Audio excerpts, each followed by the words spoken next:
Bueno, ya estamos de nueva cuenta a través de estas maravillosas redes, saludando de verdad a una mujer a la que le he seguido o a quien le he seguido el paso, sobre todo en las últimas semanas, porque tiene que ver con la CONAPRED, precisamente con ese Consejo Nacional para Prevenir la Discriminación en nuestro país. Ella es Fátima Gamboa y me da muchísimo gusto saludarte. Gracias por tomar esta comunicación. Gracias, Trini. Pues un saludo a quienes nos están escuchando. Bueno, enviaron un comunicado directo al presidente de la República donde piden trabajo conjunto. ¿Qué es lo que desean? Desde el Frente Plural de Mujeres Indígenas, que somos más de 10 candidatas, más de 8 agrupaciones de todo tipo, ¿no? Comunitarias, redes nacionales, asambleas nacionales, en este caso la Red de Abogadas Indígenas, que es la que me postula, desde el 21 de junio que decidimos constituirnos en este Frente Plural, hicimos una serie de posicionamientos de qué era lo que queríamos, ¿no? El primer posicionamiento era justo romper con el racismo que existe en México sobre las ideas y los estereotipos de que una mujer indígena no puede o no tiene la capacidad, la experiencia de poder liderar y de poder estar al frente de una institución. Por ello decidimos que era importante caminar juntas, acompañarnos juntas en este proceso rumbo a la candidatura de CONAPRED. Ese era el primer objetivo. El segundo objetivo era poder posicionarnos frente al Estado para decirles, nos estamos organizando, aquí estamos, representamos y somos un espacio legítimo y de validez, ¿no? Ya que somos de agrupaciones de todo tipo de trabajo, desde el comunitario hasta el internacional, que estamos como promoviendo las diferentes candidaturas de nuestras diferentes hermanas. En ese sentido, también lo que decíamos como Frente Plural es que el proceso de designación de la titular del CONAPRED no se convierta en una simulación, no se convierta en un símbolo únicamente en donde se ocupe el cuerpo de una mujer indígena para decir que estamos ante un Estado incluyente, plural y sobre todo respetuoso de los derechos de las mujeres indígenas. Por ello, le hicimos desde ese 21 de junio, llevan más de 40 días, una petición a la Secretaría de Gobernación y al presidente para que el proceso de participación de las mujeres indígenas sea un proceso, digamos, legítimo, un proceso válido, y donde realmente participemos y estemos representadas en esa participación. Le pedimos una audiencia al presidente y a la Secretaría de Gobernación para que nos reciba, nos conozca y en conjunto, ¿no? El presidente, Secretaría de Gobernación y nosotras podamos mirar los perfiles y poder decidir quién puede ocupar representativamente ese cargo. Eso fue y esos son hasta ahorita los postulados del Frente Plural de Mujeres Indígenas. Aquí hay algo muy importante y es que ya presentó a 3 mujeres. ¿Cuál es la opinión de ustedes? Y sin duda de estas 3 mujeres saldrá quien presida la CONAPRED. Sí, mira, Trini, nosotras celebramos también este ejercicio que se hace de designación de estas 3 mujeres. Estas 3 y las 10 del frente, todas tenemos la capacidad de ocupar ese cargo, eso no hay duda. He visto comentarios en redes sociales en donde están atacando a nuestras también, estas 3 compañeras, en donde les están pidiendo prácticamente que saquen la currícula, que cuál es la experiencia, comentarios que están dando incluso por sentado que no tienen o que no tenemos educación, ¿no? Entonces, justo esto es el reflejo de un racismo y por lo que es necesario que una mujer indígena esté en CONAPRED, ¿no? Entonces, nosotros celebramos esta reunión del presidente con las 3 hermanas, celebramos que más hermanas se visibilicen en toda su potencia y en toda su capacidad para ocupar estos cargos. Y también reiteramos nuestra solicitud al presidente de poder mirar también del lado del Frente Plural, ¿no? No invisibilizar nuestros procesos de organización, tomarlos en consideración, tomarnos en consideración, mirar nuestras voces, mirar nuestras experiencias, pero sobre todo respetar los procesos de articulación en cómo en los pueblos y en las comunidades indígenas se hace la política desde abajo, desde las organizaciones hacia arriba. Entonces también le pedimos al presidente desde este comunicado del frente, ¿no? El poder recibirnos, el poder escucharnos y no, perdón, y no invisibilizar estos procesos de organización también de este lado de las mujeres indígenas. Oye, Fátima, yo también estoy acá preocupada porque por ahí los escondí y de repente, pues en la emoción ahí están ladrando también mi parejita que tengo, ¿no? Déjame también preguntarte, cuando tú dices es que hay que llevar a la CONAPRED desde cómo se hacen las leyes, con ese sentido totalmente humano, pero también creo que al principio de la charla mencionaste este ámbito internacional. Tú has estado en los foros de la ONU, sabes precisamente cuáles son los protocolos, sabes precisamente cuáles son los convenios a los que se ha adherido nuestro país. ¿Qué esperas también desde esta parte que tú mencionas, la parte de casa, la parte de nuestras tierras, hasta esta parte que tiene que ver con un ámbito internacional? Sí, mira, justo qué bueno que lo mencionas porque ahorita el ámbito internacional cobra muchísima relevancia para CONAPRED. Muy pocas personas lo saben, pero en 2019, junto con X Justicia, la Red de Abogadas Indígenas, la Organización Indígena Oaxaqueña CEPIADER y la Red Nacional de Refugios, hicimos un informe sombra. ¿De qué trataba este informe sombra? De la discriminación y el racismo que existe en México en el acceso a la justicia no solamente institucional, sino la justicia comunitaria en los pueblos indígenas y la justicia institucional. En este informe, o derivado, digamos, de esta incidencia que realizamos en Ginebra, hay una recomendación que vale la pena recuperar. Esta recomendación, si no me equivoco, es de octubre del 2019, en donde el Comité de la ONU CERT para eliminar la discriminación racial le hace un par de recomendaciones a México. Y una de las recomendaciones más importantes tiene que ver con CONAPRED. Los expertos de la ONU, las expertas, le indicaron que había que fortalecer al CONAPRED y que para ello era necesario poder asignar mayor presupuesto a CONAPRED y darle mayor importancia dentro del organigrama institucional. ¿Por qué? Porque la tiene. ¿Por qué? Pensemos en la Comisión Nacional de Derechos Humanos. La Comisión Nacional de Derechos Humanos tiene muchos recursos y está desconcentrada, digamos, o tiene delegaciones en casi todo el país. El mandato de la Comisión de Derechos Humanos es proteger a los ciudadanos y ciudadanas contra actos de autoridad. El CONAPRED también atiende actos de autoridad, ¿vale? Pero el CONAPRED no solamente atiende a las autoridades o las violaciones o discriminación que se dé en ese espacio, sino también tiene el mandato de transversalizar la política de discriminación, incluso con entes particulares, empresas, negocios. Entonces vemos cómo los sujetos a los que se dirige el CONAPRED no solamente son las autoridades y las políticas públicas, sino también los particulares y la discriminación que se da a nivel social.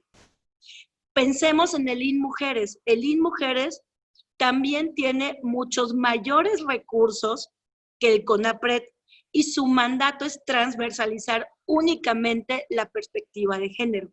CONAPRED tiene el mandato de transversalizar no solamente género y trabajar con mujeres, sino también género en un sentido amplio. Diversidad sexual, comunidad LGBT, también indígenas, comunidades indígenas, personas con discapacidad, migración. Entonces vemos como los grupos son mucho mayores y sin embargo hasta ahorita a CONAPRED no se le ha hecho justicia. Y por eso el CERT, pues con todas estas herramientas que le presenta el Estado mexicano, dice hay que fortalecer, hay que poner una delegación o una unidad en cada uno de las entidades federativas para que la ciudadanía pueda desde ahí poder meter quejas y a la vez para que desde ahí se puedan transversalizar las políticas para erradicar la discriminación en, no solamente a nivel local, sino incluso municipal. Entonces hay que recuperar esa recomendación del CERT. Porque también hablan de autonomía técnica. Autonomía técnica, sí, claro. Autonomía técnica, autonomía en recursos humanos, autonomía presupuestaria. Uh-huh. Y eso no se puede hacer sin dinero, ¿no? Ahora sí que los derechos humanos cuestan. Y para poder defender todo esto, que estas propuestas que ustedes las tienen muy claras, este desempeño de la CONAPRED que lo tienen muy claro, precisan de dos cosas. Una, reunirse antes de designar a la nueva titular, y segunda, que el trabajo constante sea aliado de la CONAPRED con todos estos, digo, este Frente Plural de Mujeres Indígenas es uno de tantos frentes, de tantos espacios donde se defiende a la diversidad mexicana. ¿Estarían ustedes pugnando porque cada uno de estos movimientos, asociaciones, agrupaciones estén incluidas en mesas de trabajo para estar definiendo desde ahí las políticas públicas? Sí, por supuesto. De hecho, desde el Frente nosotros advertimos que la asamblea del Consejo del CONAPRED no necesariamente en este momento refleja la composición del pueblo mexicano. Entonces, hay que hacer una asamblea mucho más incluyente, mucho más diversa y tal vez también revisar las facultades de la asamblea para que tenga una mayor incidencia en cómo el CONAPRED desarrolla la política pública. Ahí debe estar reflejada la voz y sí, la voz de todos los grupos que integran justamente el pueblo de México, la población mexicana. Nosotros, desde las comunidades indígenas, desde los pueblos indígenas, la forma en cómo hacemos política es bastante orgánica y bastante incluyente. Para poder hacer política se tiene que escuchar las voces y las experiencias desde los propios cuerpos y desde los propios contextos que ocupan esos cuerpos. No se es igual en abstracto, se es igual cuerpo a cuerpo, contexto cuerpo, ¿no? Entonces nosotros lo tenemos muy claro y desde ahí también hemos llamado a las organizaciones de la sociedad civil, a las colectivas, a los grupos organizados, para que también sumen a este proceso de diálogo que se tiene que dar para el fortalecimiento de una institución tan importante como el CONAPRED. Vamos, si ustedes ya están conformes con la terna, ¿qué es lo que requieren para el nombramiento? Cuando mencionan que esperan que la decisión sea abierta, aún con este proceso y esta presentación en sus redes sociales por parte del presidente de la República, de las candidatas, ¿creen que hubiera todavía la posibilidad de un riesgo de que este nombramiento sea más una apariencia para estar como en paz con la comunidad, o que en realidad no hay ningún riesgo, solamente lo que ustedes buscarían es una participación abierta? Me parece que el riesgo, me parece que más hablar de riesgos hay que hablar de prácticas y de coherencia política, ¿no? Si realmente se quiere ser coherente con los derechos de los pueblos y sobre todo de las mujeres indígenas, se tendría que hacer un proceso mucho más abierto en donde nuevamente, insisto, no se invisibilice nuestro proceso de organización y no se invisibilice que de este otro lado hay un frente que alberga 10 candidatas con procesos y también capacidades diversas que tendrían que incluirse. Eso sería una forma incluyente, abierta, participativa, de escucha y no invisibilización que se tendría que hacer desde presidencia, ¿no? Me parece que el riesgo sería que se designe a una compañera indígena y que al mismo tiempo no se vaya a fortalecer al CONAPRED, se le disminuyan los recursos, se convierta en una dirección. Entonces, únicamente tendremos a una compañera que va a estar imposibilitada realmente de poder hacer un trabajo y que va a estar imposibilitada por la misma estructura en cómo el Estado estaría planteando este CONAPRED más debilitado. El Frente Plural, por eso estamos interesadas en ir en colectivo, porque nuestra idea es desde este colectivo, que es bastante fuerte a nivel nacional, podamos empujar el fortalecimiento del CONAPRED con las compañeras que lleguen. Incluso siendo las 3 compañeras las que están, si alguna llegara que contara con este Frente Plural para poder empujar junto con ella, ¿no? O empujar juntas este fortalecimiento y este trabajo que se tiene que hacer desde todas las trincheras. Y las organizaciones de derechos humanos también tendrían que hacer lo mismo. Yo siempre digo, este no es un tema de indígenas, este es un tema de toda la población mexicana, porque la igualdad y la no discriminación, que está constitucionalmente en el artículo 1, es un mandato, es un derecho humano sin el cual no va a haber paz ni justicia. Creo que en las redes sociales queda más claro que nunca a lo que te refieres. Yo le pido a la gente que nos ve y nos escucha, de verdad, sean observadores y observadoras de las redes sociales. Ahí nos daremos cuenta qué tanto caemos en el racismo y en la discriminación como mexicanos, y es que somos un pueblo altamente, y tú lo dijiste, racista.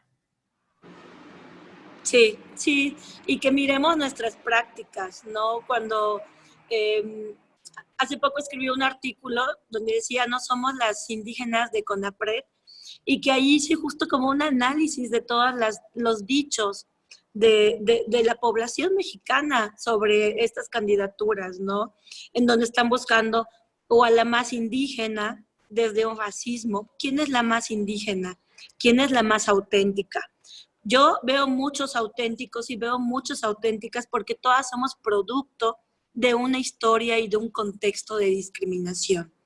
Hablar de un auténtico o de un único auténtico es ir en contra del discurso de las propias mujeres y los propios pueblos indígenas que hemos luchado por que se nos mire en toda nuestra diversidad, nuestra multiculturalidad y nuestra pluriculturalidad, ¿no? Entonces, que tengamos mucho cuidado y reflexionemos sobre ello, que tengamos mucho cuidado compartir de que por ser mujeres indígenas no tenemos estudios, o que los estudios incluso son más valiosos que la experiencia y que la trayectoria, y que un libro puede estar sobre una vivencia, sobre una reflexión y sobre una experiencia de muchos años. No tener cuidado de qué conocimientos validamos y cuáles invalidamos, ¿no? Tener cuidado cuando hablamos, sobre todo los hombres, sobre todo compañeros indígenas, cuando hablan de la más digna. ¿A qué se refieren con la más digna? ¿A la que está casada? ¿A la que no cuestiona su machismo en las comunidades? ¿No? Entonces tengamos mucho cuidado de esos discursos, y esto es un ejercicio importante que tenemos que hacer en México justo para eliminar estos racismos, y celebro que sea una mujer indígena, sea quien sea, la que llegue a este puesto y la que nos haga cuestionarnos nuestros propios racismos, clasismos y machismos. Que nos ponga de verdad a trabajar a este México para que comprendamos en qué país vivimos, qué país es el que queremos y hacia dónde debemos de caminar. Fátima Gamboa, te agradezco muchísimo. Estaremos pendiente precisamente de quién sea la nueva titular, estaremos pendiente de cómo se dé precisamente ese trabajo profesional en conjunto, y ojalá podamos tener próximamente oportunidad de seguir dialogando contigo, y te agradezco mucho tu tiempo. Gracias, Trini. Un saludo a todas. Muchísimas gracias. Gracias a ustedes por habernos atendido.